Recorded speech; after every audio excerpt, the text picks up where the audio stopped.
So ఇప్పుడు మనం నవాహ్ తీసుకుందాం. నవాహ్ నేను చాలా సార్లు చెప్తాను, ఇది one of the best gated community అని. ఎందుకంటే ఒక గేటెడ్ కమ్యూనిటీకి ఉండాల్సిన లక్షణాలన్నీ నవాహ్ ఉన్నాయి అనమాట.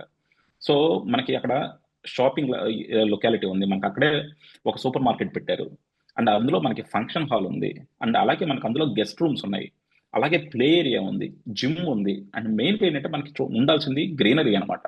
సో నవాహలో చూసుకుంటే మనకి సెంటర్ లో కూడా ఎంత గ్రీనరీ ఇచ్చారు, అలాగే మనకి చుట్టూ కూడా చాలా గ్రీనరీ ఉంది.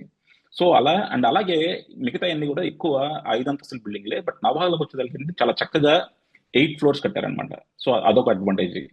అలా మల్టిపుల్ థింగ్స్ ఉన్నాయి. అలాగే మనకి ప్లే ఏరియా చూసారు కదా, మనకి ఫుట్బాల్ ఇది ఉంది, అలాగే బాస్కెట్ బాల్ ఉంది, అలాగే క్రికెట్ ఉంది. సో అలా స్విమ్మింగ్ డిఫరెంట్ పూల్ ఉంది. స్పోర్ట్ ఏరియాస్ ఉంది, అండ్ స్విమ్మింగ్ పూల్ చెప్పక్కర్లేదు, చాలా మంచి స్విమ్మింగ్ పూల్ ఉంది. సో అలా మనకి ఏంటంటే అందులోకి వెళ్ళగానే సరే మనకి మనం ఫర్ ఎగ్జాంపుల్ అనుకుందాం అండి, ఇప్పుడు హోమ్ ఆఫీస్ చేస్తున్నాం, మనం రోజు బయటికి రావక్కర్లా.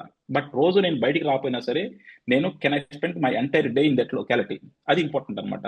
అదే మనకి నవాహ్లోకి Yes. వెళ్తే మాత్రం డెఫినెట్ గా మీరు ఒక రోజంతా కూడా బయటికి రాకుండా, లేకపోతే ఒక వీక్ అంతా కూడా బయటికి రాకుండా మీ లైఫ్ ని చాలా క్వాలిటీగా స్పెండ్ చేయగలరు. ఎందుకంటే మీకు కావాలంటే ఫిట్నెస్ స్టూడియోస్ ఉన్నాయి, అలాగే మీకు కావాలంటే ప్లే ఏరియాస్ ఉన్నాయి, లేదు షాపింగ్ కావాలంటే షాపింగ్ ఉంది, లేదు మీరు కాసేపు చుట్టూ కూడా జాగింగ్ చేసుకుందాం ఉంటే ఆ ఫెసిలిటీ ఉంది, లేదు కాసేపు గ్రీన్స్ లో నడుస్తా ఉంటే అది ఉందన్నమాట. అలా మనకి అన్ని అంబియన్స్. లేదు మా అబ్బాయి బర్త్డే ఫంక్షన్ చేసుకుందాం, లేదు నా ఫ్రెండ్స్ వచ్చారు ఒక చిన్న గ్యాదరింగ్ పెట్టుకుందాం, అలా మీరు ఏది చేసుకోవాలన్నా సరే నవాజ్లో మనకి ఆ ఎమ్యూనిటీస్ ప్రొవైడ్ చేస్తున్నారు అనమాట. సో ఎప్పుడైనా గేటెడ్ కమ్యూనిటీ చూసుకుంటే అలా చూడాలండి. అంతే తప్ప కొంతమంది ఒక 100 ఫ్లాట్లు ఉండి ఒక చిన్న ఫంక్షన్ హాల్ ఇవ్వగానే దాన్ని గేటెడ్ కమ్యూనిటీ అంటారు. అది కాదు gated community. Gated community is all about amenities అనమాట. ఎన్ని ఎమ్యూనిటీస్ మనకి ఇవ్వగలుగుతారు, అలాగే మనం ఎంత క్వాలిటీ ఆఫ్ లైఫ్ అక్కడ స్పెండ్ చేయగలుగుతాం, ఎంత లైవ్లీగా ఉండగలుగుతాం, అది మనం చూసుకోవాలి.